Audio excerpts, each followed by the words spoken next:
Chers amis, bonjour et joie nouvelle de se retrouver sur les ondes de la 100.3. Il est 10h30 dans le studio de Christ Radio. Nous sommes le 8 octobre 2021 et nous continuons notre réflexion à partir de l'évangile de l'enfance. Je vous rappelle que dans Luc, on retrouve les 4 premiers versets. Luc chapitre 1, verset 1 à 4, la préface où il dit qu'il a vu les témoins oculaires.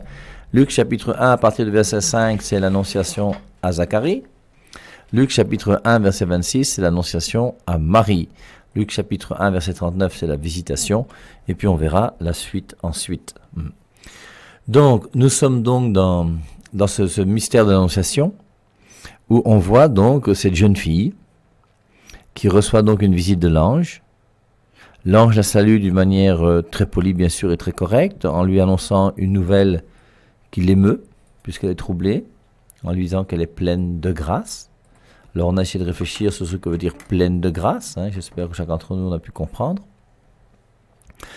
Ensuite, donc, elle va lui dire, tu vas être enceinte. Elle est promise en mariage à un homme qui s'appelle Joseph. Et malgré le fait qu'elle est promise en mariage à Joseph, on va lui dire, tu vas être enceinte. Elle va dire, c'est impossible. Phrase qui nous oblige à réfléchir. Parce que forcément, dès que quelqu'un est fiancé, dès que quelqu'un est marié, forcément, on se marie pour avoir des enfants. Et là, on a vraiment l'impression que Joseph et Marie se sont mariés pour ne pas avoir d'enfants. Et je crois que c'est la seule manière, vous voyez, de bien comprendre le passage de l'Annonciation.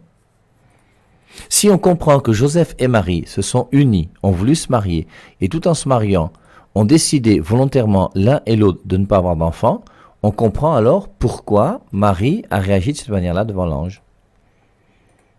Puisque lorsque l'ange lui dit « Tu vas être enceinte, ne crains pas Marie, tu as trouvé grâce auprès de Dieu. Tu vas être enceinte, tu mettras au monde un fils. » Marie dit « Impossible, je ne connais point d'homme. » Et donc forcément, ça pose un problème. Alors il semble que même le texte grec dit « Non seulement je ne connais pas, mais je n'ai pas l'intention de connaître. » Ce qui est conforme à ce qui est dit dans ce passage-là. Si Marie avait l'intention de connaître sexuellement Joseph, elle n'aurait jamais dit impossible. Et si Joseph et Marie avaient l'intention d'avoir des enfants, elle n'aurait jamais dit à l'ange impossible. Ça montre bien que Joseph et Marie vont se marier, et tout en se mariant, ils n'auront pas d'enfants. Alors, pour quelle raison ? Nous, dans l'Église catholique, nous avons ce qu'on appelle la tradition orale. Alors, on a beaucoup insisté ces jours-ci pour montrer que l'enseignement de la vérité de la parole de Dieu s'est fait pendant 4 siècles par oral, sans la Bible. Je vous rappelle que la Bible est née en l'an 400. La Bible de 73 livres. La Biblette, on l'a vue en 1826. Et donc pendant 4 siècles, depuis que le Christ est venu sur terre, qu'il est mort en l'an 33 jusqu'en l'an 400, il n'y a pas de Bible sur la terre. La Bible n'existe pas. Et on avait vu que les écritures qui se trouvent dans les Saintes Écritures, c'est ce qu'on appelle la Septante, qui sont les 46 livres de l'Ancien Testament qui apparaissent en grec. Et cette traduction des 46 livres de la Septante qu'on utilise et qu'on appelle les Écritures dans les Saintes Écritures. Alors, on comprend donc que pendant 4 siècles, la parole de Dieu a été enseignée uniquement par oral. Et dans cette tradition orale qu'on appelle la tradition dans l'Église catholique avec un grand T, on nous dit que Anne et Joachim sont les parents de Marie. Ce n'est pas biblique. La tradition orale nous dit qu'il y a 4 évangiles. Savoir qu'il y a 4 évangiles, c'est pas biblique. C'est pour ça que tous les non-catholiques qui disent que seule la Bible est la parole de Dieu sont des gens qui sont dans l'erreur. Parce qu'ils ne savent pas pourquoi il y a 4 évangiles. Il y a 4 évangiles grâce à l'Église catholique qui leur dit qu'il y a 4 évangiles. Donc, et c'est pour ça donc, que pendant ces 4 siècles-là, on va enseigner. Les apôtres vont enseigner. Matthieu va enseigner. Quand Matthieu va enseigner, vous pensez qu'il ne connaissait pas Marie ? Quand Luc va enseigner, vous pensez qu'il n'a aucune information sur Marie ? Quand Jean va écrire son évangile, vous pensez qu'il n'a aucune information sur Marie ? Et comme par hasard, aucun de ces gens-là n'ont parlé des enfants, des frères de Jésus comme étant les enfants de Marie ou de Joseph. On réfléchit sur la relation qui existe entre Joseph et Marie et Joseph. Moi, je vous dis que la première des choses, c'est que Joseph devait se marier avec Marie et Marie devait se marier avec Joseph parce que Dieu, les Juifs n'auraient jamais permis que Marie soit enceinte et ait un enfant s'il n'y avait pas quelqu'un qui était responsable. Et c'est pour ça qu'il a fallu cette petite histoire dans laquelle Joseph, à un moment, a voulu répudier Marie. Quand on reprend Matthieu chapitre 1, quand on dit que Matthieu parle de l'enfance de Jésus, c'est juste Matthieu chapitre 1, le verset 18 à 25, on voit Joseph qui va répudier Marie. Et Joseph va répudier Marie, pourquoi? Eh bien, parce qu'il reconnaît que l'enfant ne vient pas de lui. Joseph est avec une femme, il est fiancé avec cette femme est enceinte et lui n'est pas le père de l'enfant. Il fait comment? Et si Joseph savait que Marie était une femme qui était légère, mais il devait la dénoncer au Sanhédrin et on devait la lapider. C'est ça qu'il devait faire.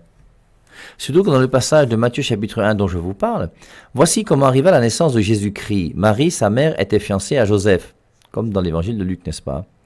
Avant leur union, elle se trouva enceinte par l'action du Saint-Esprit. Joseph, son époux, qui était un homme de bien et qui ne voulait pas la diffamer, se proposa de rompre secrètement avec lui. Joseph, son époux, qui était un homme de bien. C'est un homme qui est juste. C'est un homme qui respecte la loi. Et la loi dit que si ta femme sort avec un autre homme et fait un enfant, ouais, tu dois la dénoncer. C'est ça que dit la loi. Et c'est pour ça que Joseph est dans un dilemme. Il ne peut pas dénoncer Marie au Sanhédrin. Parce qu'il sait que Marie, c'est quand même une fille pure, c'est une fille sérieuse, c'est une fille valable. Il ne peut pas non plus rester avec elle comme si c'était lui le père de l'enfant, alors que c'est pas lui qui est le père. Donc il est dans un dilemme qui est important. Et pendant ce dilemme, qu'on appelle même la passion de Joseph, dans l'évangile de Maria Valtorta, on appelle ça la passion de Joseph. Le gars a souffert pendant quelques jours. Jusqu'au moment où l'ange est venu dans la nuit, et qu'à travers le songe, il lui a dit, ne crains pas de prendre chez toi Marie, ton épouse. Car l'enfant qui est né en elle vient de l'Esprit Saint. Et il comprend alors que Marie est bien la Vierge qu'il devait concevoir. C'est dans le même passage d'ailleurs un petit peu plus loin, hein, versets 22 et 23 que je vous lis dans Matthieu, là. Tout cela arriva afin que s'accomplisse ce que le Seigneur avait déclaré par le prophète. Voici que la Vierge sera enceinte, elle enfantera un fils et on lui donnera le nom d'Emmanuel, ce qui se traduit Dieu avec nous. À son réveil, Joseph fit ce que l'ange du Seigneur lui avait ordonné et il prit sa femme chez lui. Donc, et on voit comment donc il va accepter de pouvoir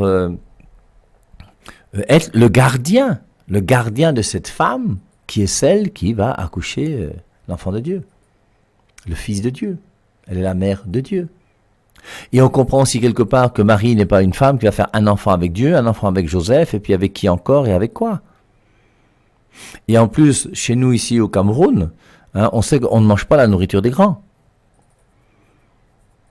Et quand Marie fait un enfant avec Dieu, c'est la nourriture des grands. Et après, tu fais comment, toi? Et si tu étais à la place de Joseph, tu aurais fait quoi?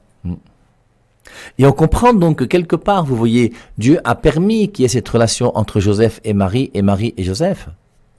Et à l'Annonciation, le fait que l'ange lui dise « tu vas être enceinte » et dit « impossible parce que je ne connais point d'homme », mais Joseph est là, tu vas te marier avec lui. Oui, mais Joseph, il n'y a pas de souci. On ne se connaît pas et on ne se connaîtra pas. Si on devait se connaître, il n'y aurait pas de souci, mais on ne se connaîtra pas. Et on a décidé d'un commun accord de ne pas avoir d'enfants ensemble.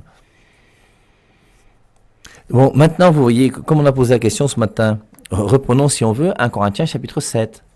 Alors, on peut reprendre Matthieu 19 d'abord, hein. Ce passage où justement il est dit que l'homme ne sépare pas ce que Dieu a uni. Alors, il y a un petit bonhomme là au verset 10 qui est disciple de Jésus-Christ qui va dire,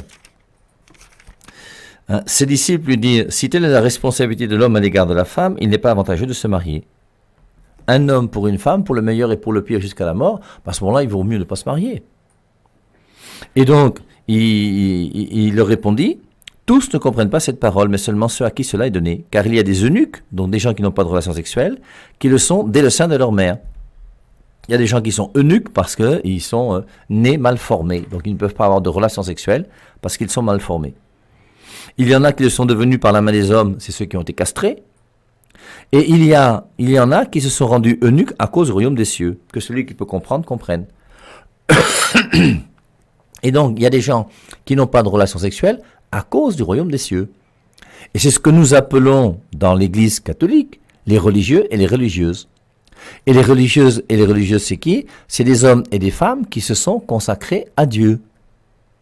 Moi, Père Hervé Marie, je suis un consacré. En 1982, je suis entré chez les Frères de Saint-Jean. En 1987, j'ai fait mes vœux perpétuels et j'ai fait vœux de pauvreté, chasteté et obéissance, hein, pour le meilleur, pour le pire jusqu'à ma mort. J'ai fait vœu de pauvreté, de chasteté et d'obéissance jusqu'à ma mort. On appelle ça des vœux, des promesses, des vœux perpétuels, c'est-à-dire jusqu'à la mort. Alors maintenant, j'essaie d'être fidèle à ces vœux le mieux possible, en vivant la pauvreté, la chasteté et l'obéissance. Et si un pauvre type comme moi, j'ai eu le désir de me consacrer à Dieu, je vous rappelle, j'étais en faculté de médecine quand je me suis converti, dans un lieu d'apparition de la Vierge Marie à San Damiano en Italie.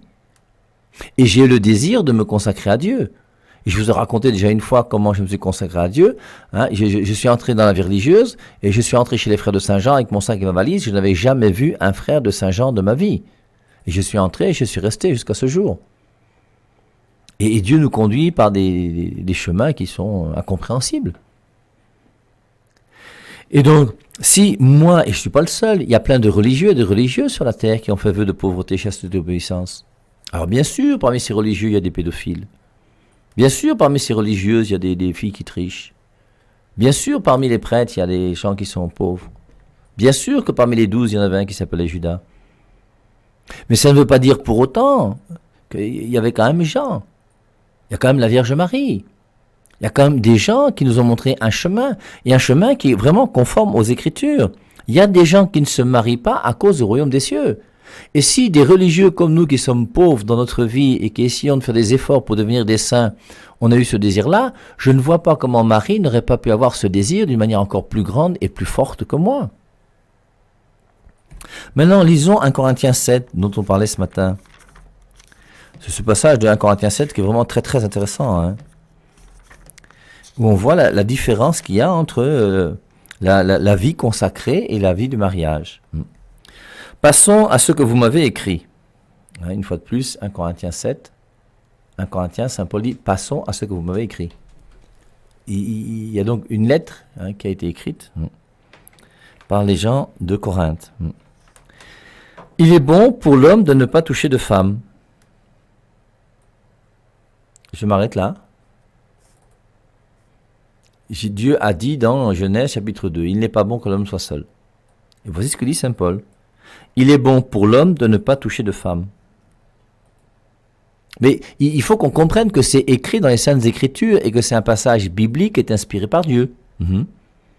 Et que Dieu suggère à certaines personnes, alors si tu peux pas, tu peux pas, si c'est pas ton niveau, c'est pas ton niveau, mais sache que c'est quand même quelque chose que Dieu a dit. Il est bon pour l'homme de ne pas toucher de femme. Toutefois, à cause des occasions d'inconduite, que chacun ait sa femme et que chaque femme ait son mari. Que le mari rende à sa femme ce qu'il lui doit, et de même la femme à son mari. La femme n'a pas autorité sur son propre corps, mais c'est le mari. Et pareillement, le mari n'a pas autorité sur son propre corps, mais c'est la femme. Ne vous privez pas l'un de l'autre, si ce n'est momentanément d'un commun accord, afin d'avoir du temps pour la prière.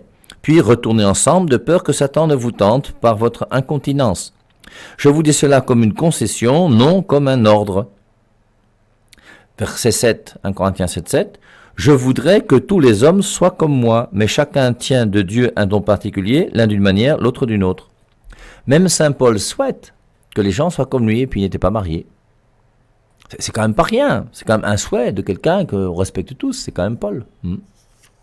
Et on comprend donc pourquoi vous avez des hommes et des femmes qui acceptent de vivre sans se marier. Je voudrais que tous les hommes soient comme moi, mais chacun tient de Dieu un don particulier, l'un d'une manière, l'autre d'une autre. À ceux qui ne sont pas mariés aux veuves, je dis qu'il aurait bon de rester comme moi. Il insiste, hein. C'est comme le verset 8. À ceux qui ne sont pas mariés et aux veuves. Il y a des gens qui ne sont pas mariés là et qui m'écoutent. Il y a des veuves là qui m'écoutent. Et voilà ce que dit Paul, hein.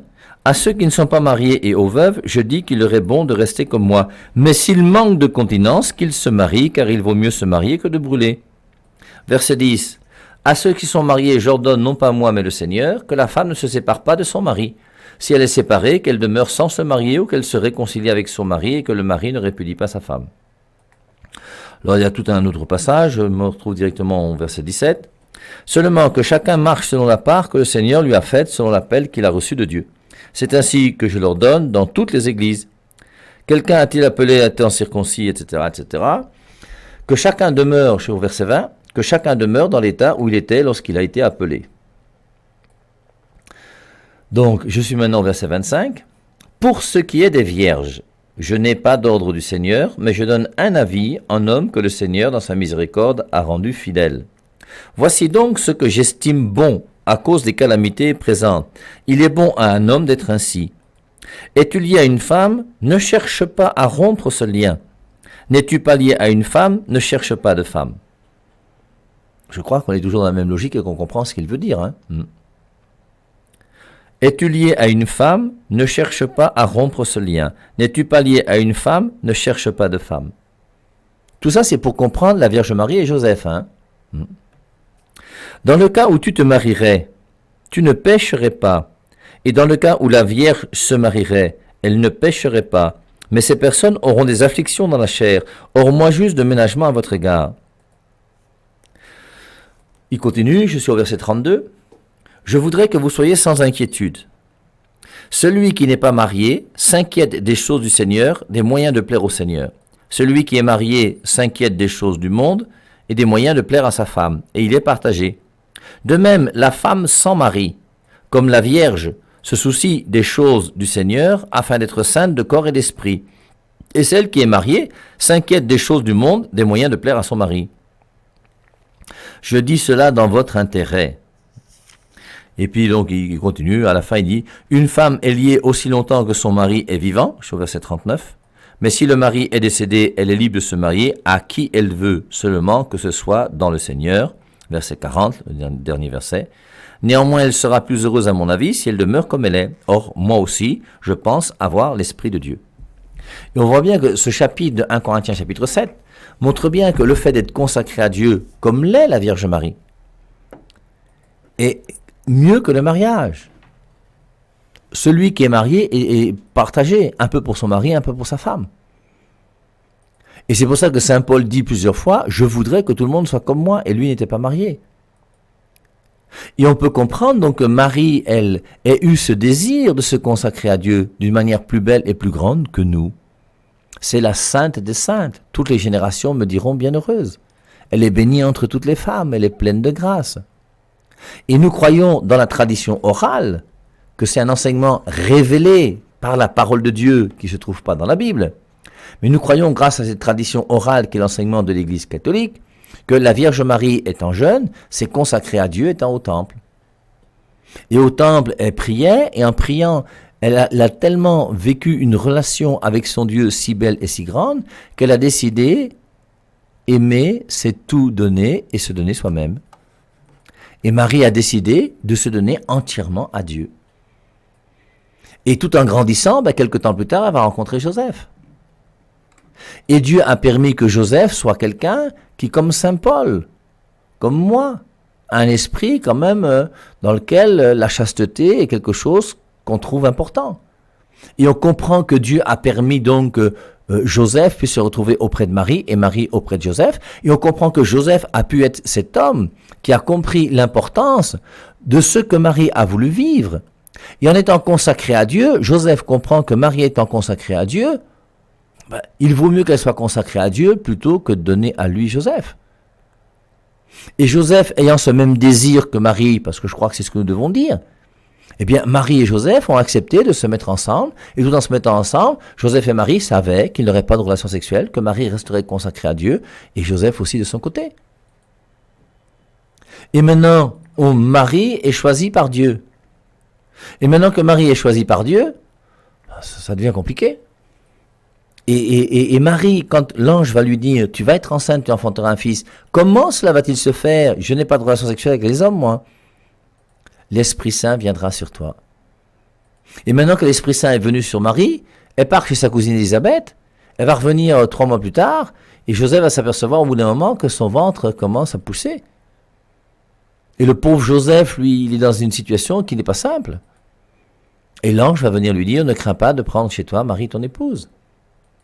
Et on comprend donc que ensuite, ce qu'on appelle les frères et sœurs de Jésus dans les Saintes Écritures, parce que on peut en parler quand même quelques minutes, puisque quand on lit les Écritures d'une manière superficielle, on va croire que Jésus-Christ a des frères et des sœurs.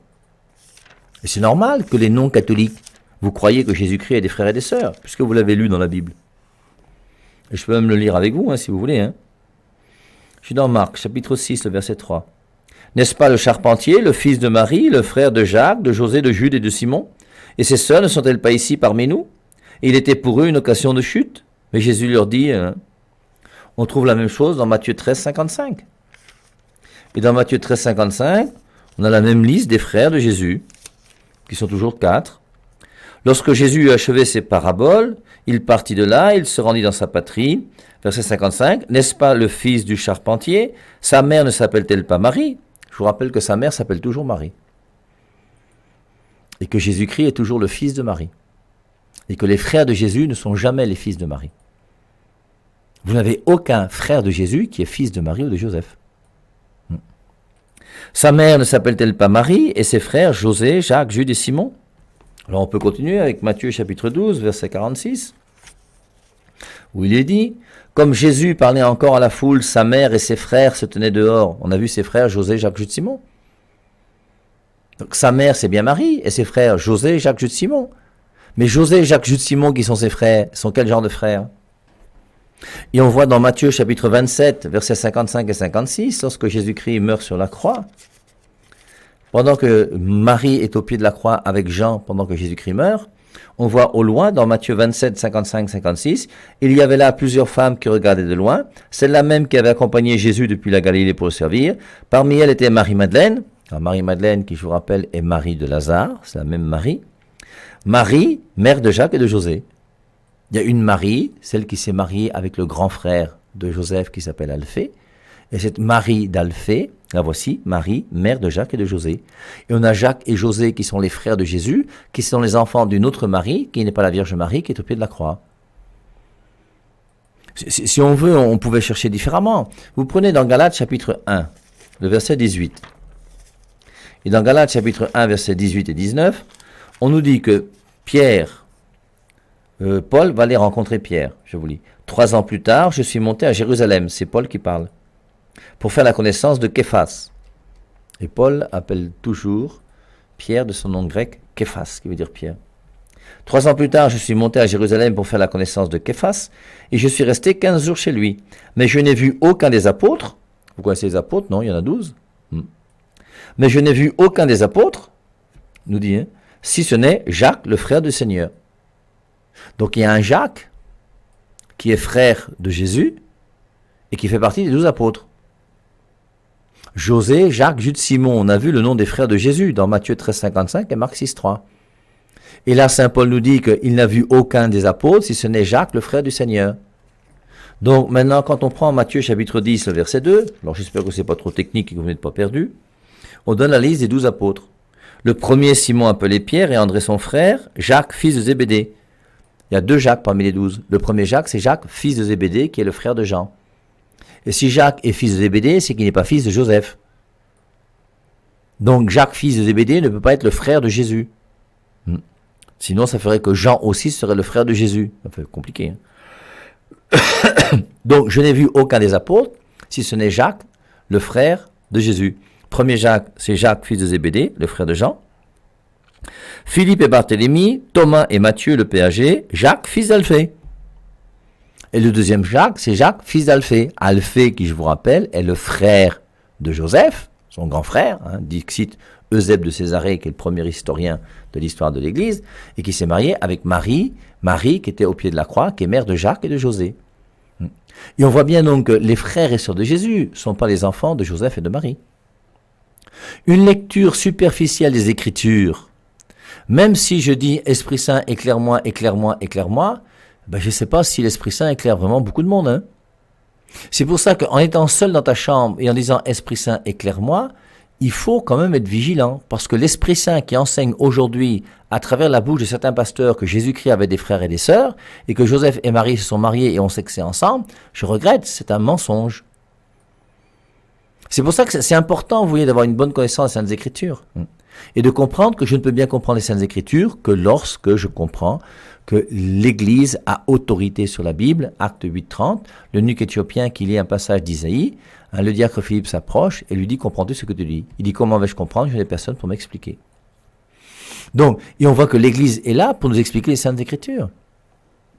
Et les gens qui vivaient à l'époque de Jésus, quand les apôtres se sont retrouvés avec la Vierge Marie, à la Pentecôte, là, avant la Pentecôte, pour prier ensemble, tous savaient que Jacques, qui faisait partie des 12, était le fils de la belle-sœur de Marie.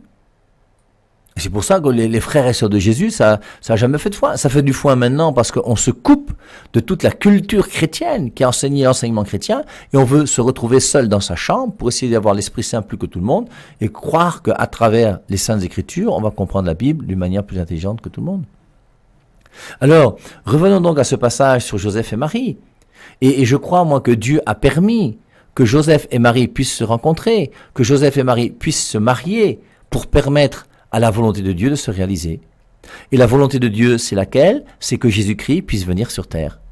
Et pour ça, il n'a pas voulu venir avec une soucoupe volante, il n'a pas voulu être parachuté de la Trinité sur la terre, il a voulu venir en faisant comme tous les hommes, en naissant d'une femme qui va le porter pendant 9 mois dans son ventre. Et Marie est bien la mère qui a accouché Jésus. Mais je sais pas, tout le monde sait ce que c'est qu'une mère, moi je sais pas. C'est pour ça que refuser à Marie le titre de mère de Dieu, ça n'a pas de sens. Puisque Marie a accouché une personne. Elle n'a pas accouché un veau, elle n'a pas accouché un animal. Elle a accouché une personne. Et la personne qu'elle a accouchée, c'est un petit enfant. Qu'elle a accouché dans l'étable de Bethléem. Et dans cette étape de Bethléem, ce petit enfant qu'elle a accouché, bien c'est elle qui a donné la vie humaine à cet enfant, et cet enfant est en même temps Dieu. Si Jésus-Christ est vrai Dieu et vrai homme, c'est que Marie a accouché Jésus-Christ qui est vrai Dieu et qui est vrai homme. Et si elle a accouché Jésus-Christ qui est vrai Dieu et vrai homme, elle a accouché Jésus qui est Dieu, donc elle est mère de Dieu. Une chose qui est sûre, c'est que la Trinité, donc, la très sainte Trinité, le Père, le Fils, l'Esprit Saint, éternel sans commencement ni fin, il est clair que la Trinité n'a pas de mère. Dieu, au sens strict, n'a pas de mère. Et dire que Dieu a une mère, c'est une expression on comprend que certaines personnes puissent avoir des difficultés avec cette expression.